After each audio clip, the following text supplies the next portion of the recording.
Hello, welcome back to my video diary.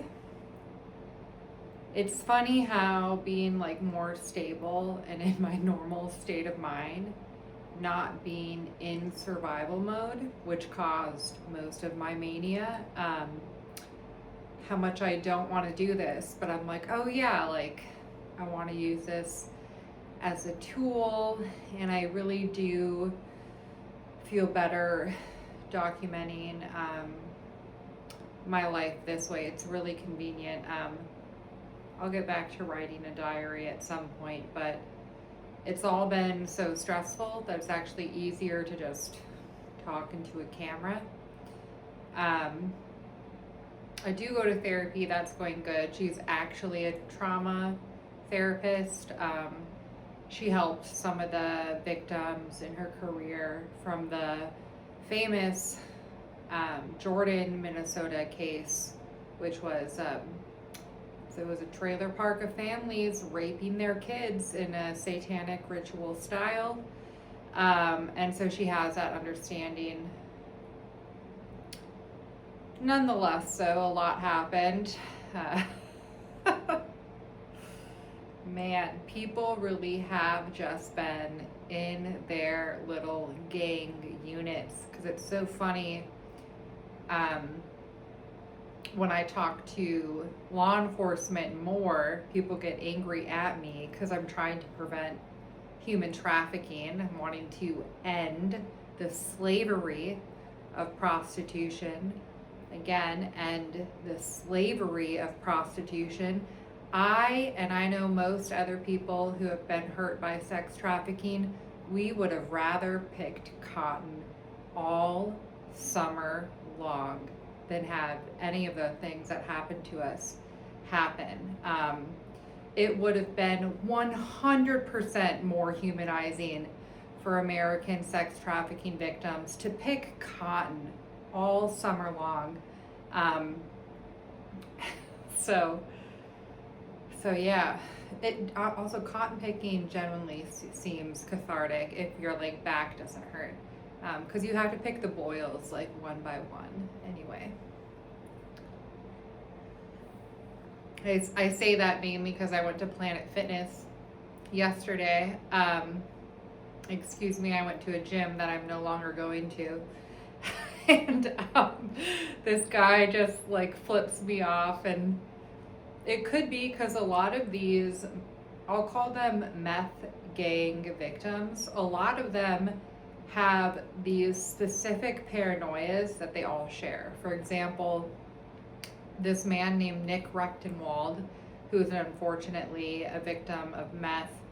I don't know anything else about him, but he was my brother's friend in high school, and he tried to solicit me for sex. So he was looking for a whore. There's this rumor that I'm a whore. I'm not a whore. I've actually never been a whore. I've been drugged and raped. Never been like, you give me that money and I'll give you my body. Give me $1 and I'll show you my body. It's why I couldn't get into stripping, because I remember just being like, $1 for someone to touch me when I was 18. It's like, that's not a good deal. It should at least be $5. Nobody should be using ones at a strip club, you fucking animals. And anyway, so that was last year, and it was actually nice though, because he was like, I was like going to smoke weed by the lake, and then I guess he was hitting on me, which is hard for me to tell because that's just something in my grooming where like I actually didn't notice it. I was like, oh, I thought we were talking about Vietnam, and then psych. And so he was like, do you want to have sex with me? And I was like, no, Nick Rechtenwald, I don't want to have sex with you. And then he just walked away. Whatever. And so I haven't seen him since, which has been good. But he was telling me that a lot of the meth addicts in Duluth think I worked for the FBI. Oh, that is why I wanted to make this video. I am not law enforcement. I do not work for the FBI. I'm not an informant. But I'm report my story. I try to get some members from Congress to help. I try to get law enforcement to help. I've gotten help, sort of, not really, from nonprofits and law enforcement. But no, because Nick was obviously fucking high as well, and he was like, "We think you're the queen of the FBI." And he like, it's funny when you can tell when meth addicts think you're fed because they all kind of act like the same. It's really weird. And it's like, you know, the Fed is the least of your worries. You're a slave to meth. That's your main. That should be your chief concern. But you know, it's how the paranoia builds. And like the group think that goes along with the paranoia. So he was saying that, and I thought it was interesting because when the State Bureau did interview me for the Hells Angels trial from 2023, the kidnapping and rape trial that the president at the Grant Avenue address up in Evelyn, Minnesota, everybody go check out the Hells Angels Club, this domestic terror organization that's allowed to have a clubhouse on the main street in Evelyn, Minnesota. Yeah, the president and 4 others were arrested for kidnapping and rape. I called the state myself to give a statement because it's the club my uncle's a part of. Jim Bailey, who just died, and my other uncles and neighbors, people I knew growing up. And so they did take my statement, this agent named Dan Messer, and I spoke about him in another video because he was like, well, describe their vest. What did your uncles wear? And I'm like, well, they were in 2 gangs. They're not really, like, that's what you wear isn't relevant to what you do.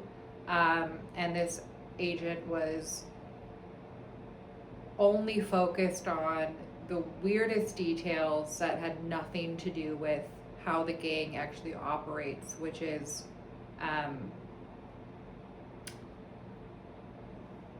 you know, they don't get caught very much now, do they? Yeah. Probably because they're not all wearing matching vests.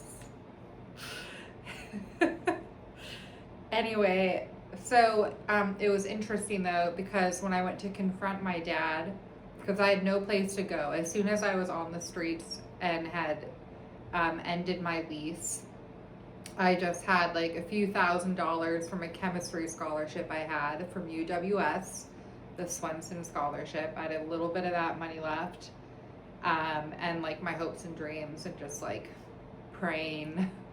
And anyway, so when I went back to confront them, also just not to die, because the nonprofits in Duluth did not want to help me because of the color of my skin. Also, they've been wanting to punish me. So leadership in social work in Duluth gets off on punishing people by their political stance. So I voted Republican local in 2018. That's common knowledge. They do dox people and they get a hold of who actually votes Republican. And then I voted for Trump in 2020. Yeah, so it was very obvious. They refused to help me, so I was forced on my dad's property. And I'm like, while I'm up here, I'm just gonna confront them, because what is actually going on? And this is right after the nonprofits Veterans for Child Rescue and Deliver Fund. One had promised me support, the other did not, but they still heard my statement right after the failures from them too. So anyway, I'm walking around just like super confident, because that's all I had to, you know, make it through a day, is my confidence that like this cannot go on and something will happen, like justice will come. And so I was walking around Grant Avenue because my dad doesn't have, at our property in Mackinac, we don't have really running water. You can't drink it. I felt just so gross using his bathroom. There's no door on the bathroom. And so I was going to this really nice gym in Eveleth to shower, and mainly that, trying to make my way out of there. I had gotten hired at the mine actually to do housekeeping, so I got to do the training, which was cool. It was fucked up, but it was interesting to do the MinTAC safety training. And anyway, so I read a couple of the guys' statements while the trial was going on. And one of them had said, like, the FBI was walking around it's their way of scapegoating, because then they're able to say, oh, there was, federal overreach and we're in the state's jurisdiction, and so they were violating our Fourth Amendment. But I'm pretty sure they were referring to me, and that's what Nick Rechtenwald circled back to while he was trying to solicit me for sex. He was like, they all think you're a part of the FBI. And it's like, no. And I never claimed I was. I was actually horrified, especially in Montana, because while I was trying to get law enforcement in Montana, in Kalispell, right next to the city where Deliver Fund is based out of, Whitefish. So when I was in Whitefish, Kalispell, this mom came up to me with her two little babies and said that she was being raped, and I'm pretty sure she was trying to get at her babies were being raped. She was tired. Her kids were super dirty and barefoot. And I told this all to Chief Venenzio, Jordan Venenzio, former FBI, based out of Kalispell, and he couldn't have cared less, or just he didn't believe me because I was in a state of survival. So obviously I'm not kind. I myself was in a survival situation, but that is a conversation for another time. And so no, I never claimed ever to be law enforcement, and it was astonishing to me as I had made just a little bit of headway talking to Veterans for Child Rescue, talking mainly at Dan Crenshaw, Congressman Crenshaw. It was astonishing to me, no matter where I went. And now a Houston organization had sent me to Hillsboro, Oregon, so RescueAmerica.ngo out of Houston, which to me put me in Dan's Crenshaw's jurisdiction, sent me to Hillsboro, Oregon. I drove everywhere I went, so I'm going through Montana, and it was astonishing to me where I went, the amount of people who would come up to me, it seemed, in a uniform way.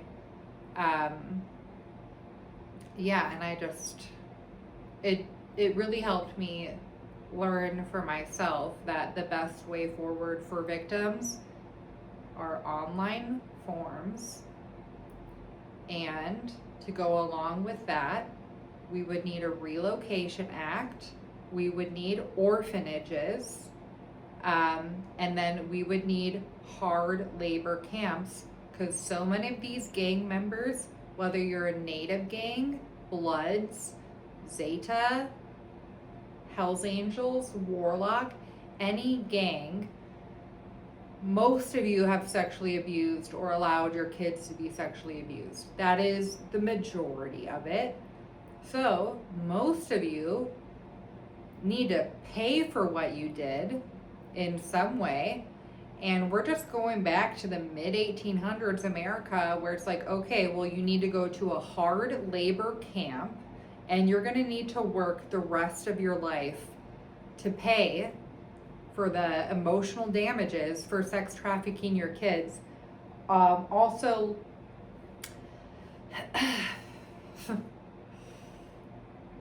that is just the solution.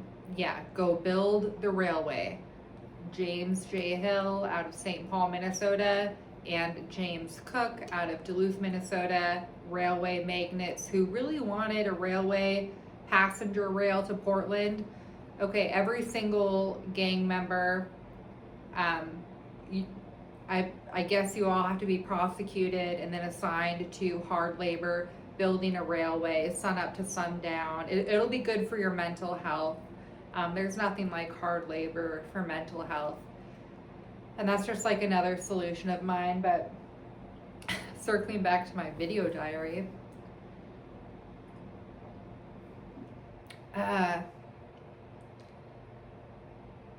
oh yeah, I had said something in public, like I don't care if gas goes to $10 a gallon, because this old man was talking to me at Walmart about him Uber driving. And something I've learned since being aware of the gangs that surround me, I'm like, oh, people have been getting too familiar with me because they think they're entitled to, because they know me, they think I'm with them. Like, no, like defining a stranger has been huge for me. I'm like, no, you're a fucking stranger. And so I just said that I didn't care if gas was $10 a gallon, so he would stop talking to me. But then gas went up to $4.50 where I lived. Anyway, so this guy who flipped me off by Planet Fitness, he just looked me right in the eyes and was flipping me off. It could have been the other guy sitting in his truck next to me, but I'm pretty sure it was to me. I'm like, oh, he's flipping me off because he thinks I'm a Fed, or because he thinks I made gas become $4.50. The gangs do such a good job of enslaving these people, usually when they're children. And meth and these drugs, they really create their own psychological world. The reality is, there are things in the real world that do reflect that psychology. So it's not purely mental that they're all stuck in this perspective. That's a larger story that has to do with like MK Ultra and the failures in Reconstruction after World War II. Especially with Operation Paperclip and having these absolute fucking psychopaths take the helm of science, innovating where they should not have been innovating, where innovation is not possible, just torture is possible. And I'm not saying you can't learn from torture. That's probably why they were so successful, because you get results, and as long as they could produce a result, they got funding. So anyway, that ramble may or may not have made sense, but part of MK Ultra, like I read a little bit in the book Chaos, was about experimenting with methamphetamines on a population to monitor behavior. And methamphetamine is a preferred version of caffeine for labor, because you don't have to rely on sewage or the bathroom as much. We based an entire New World slavery sweatshops off of the propagation of methamphetamine, and other, mining, all, anything hard labor that takes a long time, you're usually going to find a lot of methamphetamine. Anyway, back to me, my video diary. Jared Taylor and Matt Best were on Drinking Bros over the weekend because they're moving from Texas, allegedly, to North Carolina. And I was like, oh, that's nice. I like to hear from them. In my mind, I keep everybody separate and an individual, because I do. And so I don't actually relate them to like Deliver Fund and the law enforcement in Montana that chose not to help me. Um, and so I was like, oh, let me see what they're saying. And I couldn't watch too much more of it because it hurts so much that over this past decade that they've been operating in this very successful public way. Well, I guess I would say moderately successful because they're trading under $1 on the stock market. Um, but like people love them and they have a very loyal base. It just hurts so much knowing that they took on the human trafficking cause and they would have had to have made some bargains or concessions in the partnerships they took on because military members have been using sex workers for decades in America. It's common knowledge. You're gonna find soldiers at strip clubs all over this country. Every strip club is a brothel. Never heard of a strip club that wasn't a brothel. So they're definitely a part of it, which would make it hard for them to fix it when they're a part of it.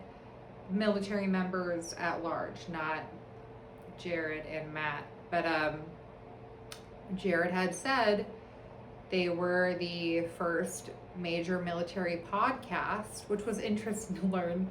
I didn't know I had a podcast app on my phone, and then they brought it up and I was like, oh, sick, because sometimes when I'm driving I don't want to listen to music, and I didn't know I had the app on my phone for podcasts. Anyway, so Jared says that and I'm like, yeah, like, can you guys do more with it? Like, Jesus Christ. And this is why I get frustrated with the fact that Dan told them it was okay to do a bunch of mushrooms. Congressman Crenshaw, mushrooms for veterans. And I'm like, yeah, like they must be fucking high because they're not here. They are not in reality. They're in some version of reality. But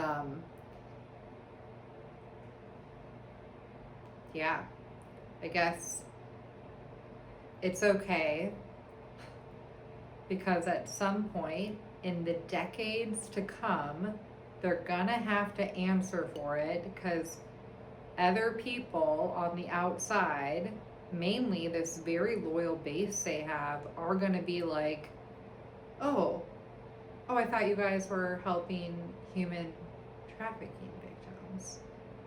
What happened with that? And then they're gonna have to answer whatever their answer is.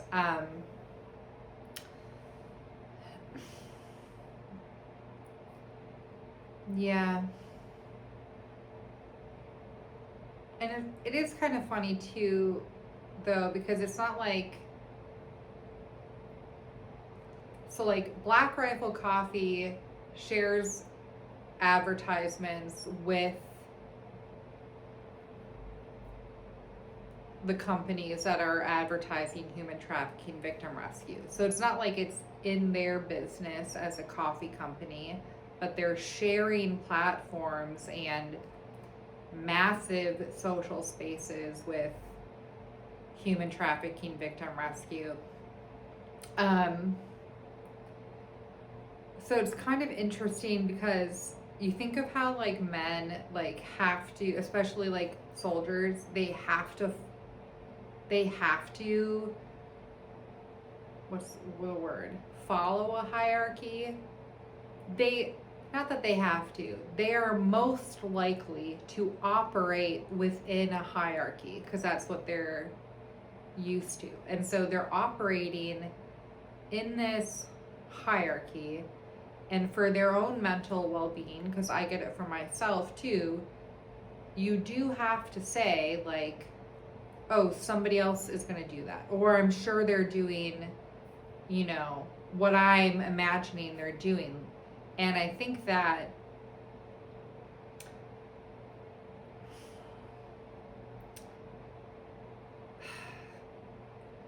I don't think they care. I think that, and that's the hard part, and that's why I chose not to watch the rest of the Drinking Bros episode. I was like, no, you guys don't care. You've fallen in love with your fame and feeling like, oh, this well-regulated coffee company. Oh, we're such a well-regulated American coffee company. Like, they're just so happy to have this, what seems like, successful group, and that anything that might sacrifice this success that from listening to Jared, it seemed like they didn't expect it, and then they were like, oh, it seems like they don't care. And I am on my journey back to Jesus, which I really love, and like I've been praying to him a lot, and it helps me not make idols out of men, because we're all faulted, and it's a silly thing to do. And I'll still take some of their advice, so, but I do, I'm like losing my train of thought.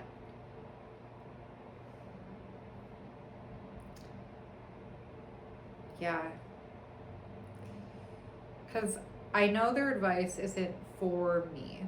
It's, at face value, it's good advice. Like Dan Halloway had an episode come out, who's like a host of Drinking Bros and his own podcast, Citizen, about the obstacle being the way. And I'm listening to it, and it's resonating with me. I'm like, this is good advice. Like, there's nothing on YouTube. YouTube fucking sucks. The internet sucks. But this is, I'll listen to this while I'm doing some yoga. And, but then I remember, like, first of all, I'm like a woman, and the circumstance I'm in, like, this is not, I don't know what any of these military fellas' advice would be, not for me personally, but for like just generic somebody in my position. Yeah. And I think I did also want to talk a little bit about how, like, from an outsider's perspective, let's say, like, if you were a Fed following me in 2016, when I first went forward to Duluth PD, and you see me, and I'm not doing much. I'm finishing up a yoga training. I'm working. I'm spending a lot of time in my yoga training. The whole thing is about going inward, and like, and you're practicing the namas and niyamas.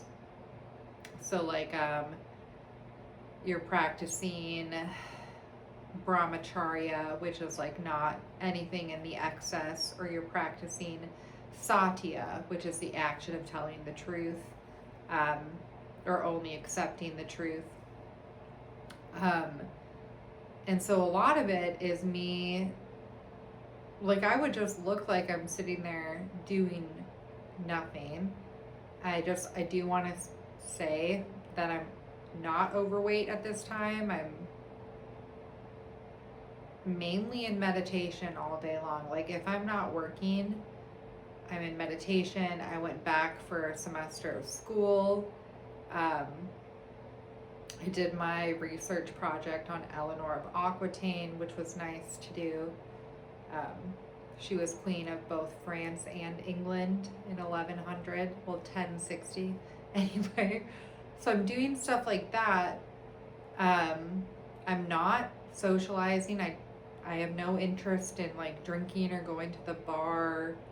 I went on a date with one guy in 2016, and he just wanted to have sex with me right away, and I was super disgusted in that. I was like, no.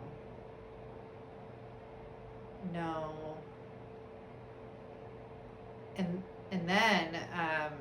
then I get put on the pharmaceuticals, and I'm a literal zombie on these pharmaceuticals. I'm still working at that time, And then I moved back to Santa Cruz that following year for a summer. So, and like I want to spend time with my cousins and my aunt, Jill, and my cousins. And yeah, so from an outside perspective, you wouldn't like notice my suffering because I was trying to be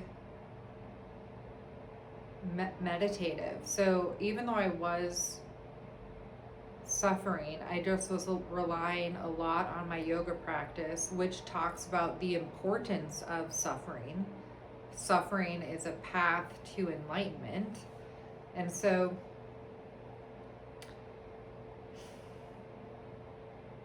yeah. And I think maybe another reason why, anyway, I'm feeling a lot of outside pressure, and I feel like I want to explain, myself to all these strangers, and then I need to remind myself that no, you don't. You're like being actually too friendly. Duluth PD probably isn't going to adopt your online whistleblower form for child sex abuse or gang anything. And that you just need to be focusing on yourself. I want to heal my body so bad. I'm so sick of being overweight, and that feels good to be like, yeah, no, my focus is on my body. But like my therapist was saying that I have like survivor's guilt, and I do, because I see like these other women like stuck in it, and I never really had a drug addiction. Like cannabis definitely was what I was addicted to. I've tried methamphetamine willingly, and I even used that like wasn't really willingly. Like I was on the street and I did not feel safe going to sleep, and so smoked meth with a stranger. And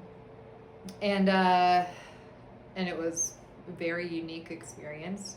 It's kind of how I learned, because I've done it 5 times in my life, and every time it's been drastically different.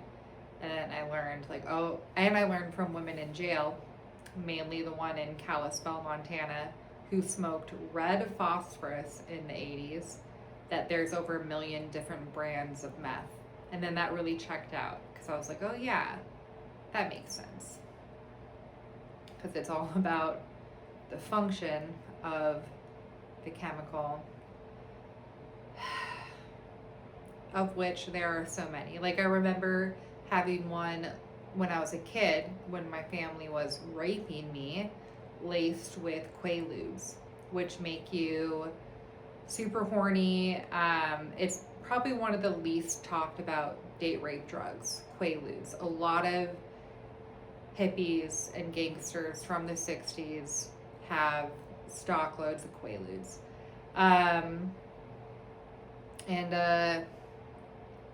Yeah, just, they're going to hell. And so just to remind myself, like, oh yeah, a lot of you are going to hell, and hopefully I'll get into heaven. And then I do kind of relax on that. I'm like, okay.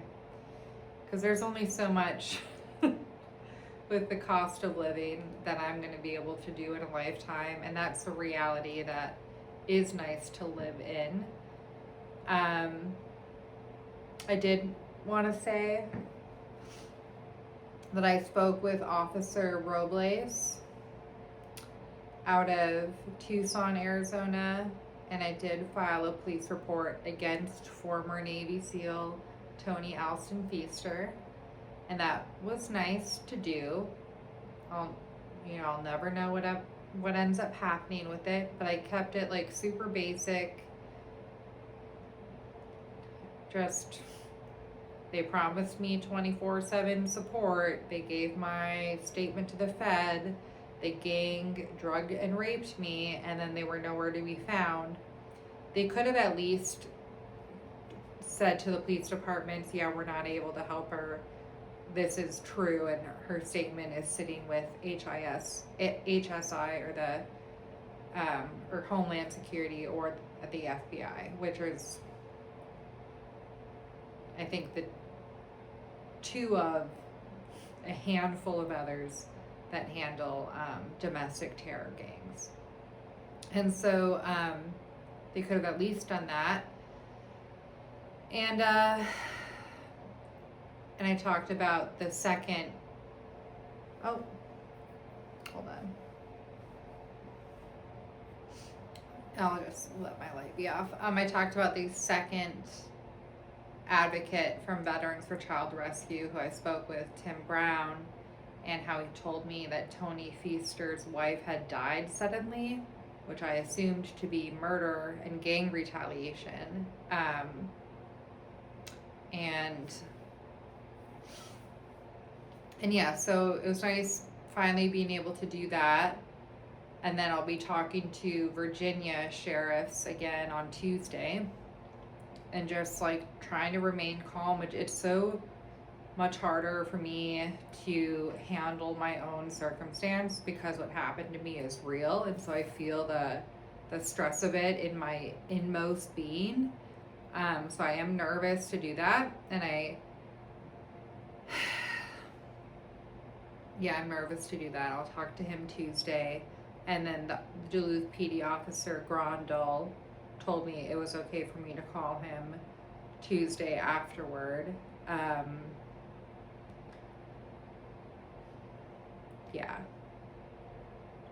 Okay, I'm just gonna end that there. I guess maybe I'll try to do a weekly video diary as I'm moving forward and still not getting the legal support that I need in my defense, which I don't think I'm going to. I just read an article and I totally missed that this happened. This woman with the last name of Gunderson, and I know that last name, so I might have known her briefly or met a family member of hers. She shot at the Hells Angels clubhouse in 2024, September 2nd. She shot at their door, and she was just, I guess she pled guilty in February, and so she was just sentenced to 5 years. And yeah, and so the article about her was like, with reckless disregard for anybody in the building, she shot into the Hells Angels clubhouse. And then, we don't get her motive. We never get to hear anybody's reason why. Oh, this domestic terror gang? Yeah, why did this female from the area, she's from there, born and raised, why would she? Was she raped? Did the president rape her? Did a member rape her? You just had a trial about the president and 4 others being accused of kidnapping and rape. And then the article about this woman, it had just been dismissed in the summer of 24. Or it was the summer of 25. Whatever. It would have been around that time that case was dismissed. She gets arrested and we don't get to hear her side of the story. What are we doing here? What are we doing with a gang club known for trafficking meth and people just open in downtown Evelyn? What the fuck are we doing? And so I don't know. I think we'll all find out together. And the best thing I can do is my economic independence and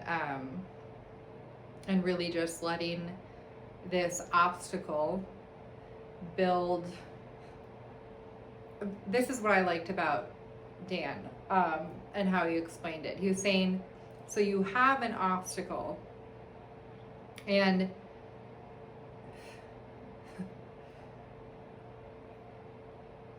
my obstacle is these gangs that have taken most of my life. I probably won't have kids because of what they did to me.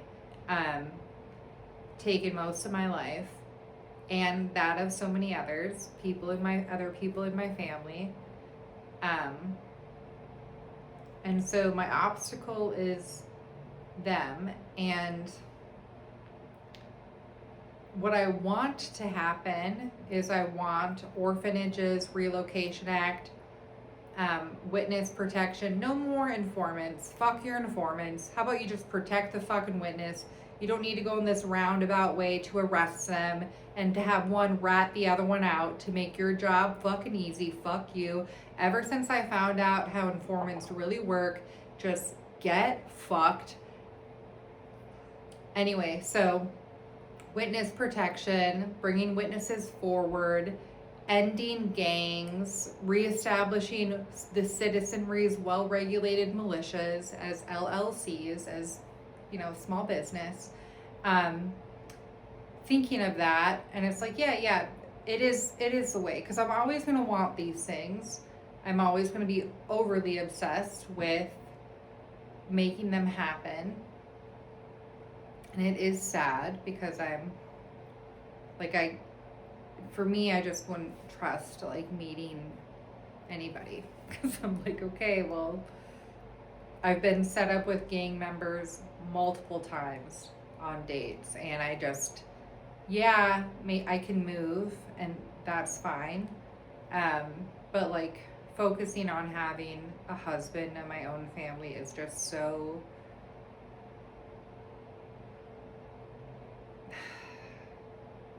that's a different obstacle that I don't even want to think about it. I do want to just think about what I'm living through now and letting the obstacle build me instead of break me down.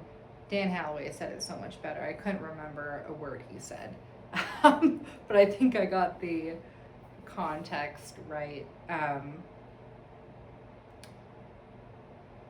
Yeah. I'm just going to end this there.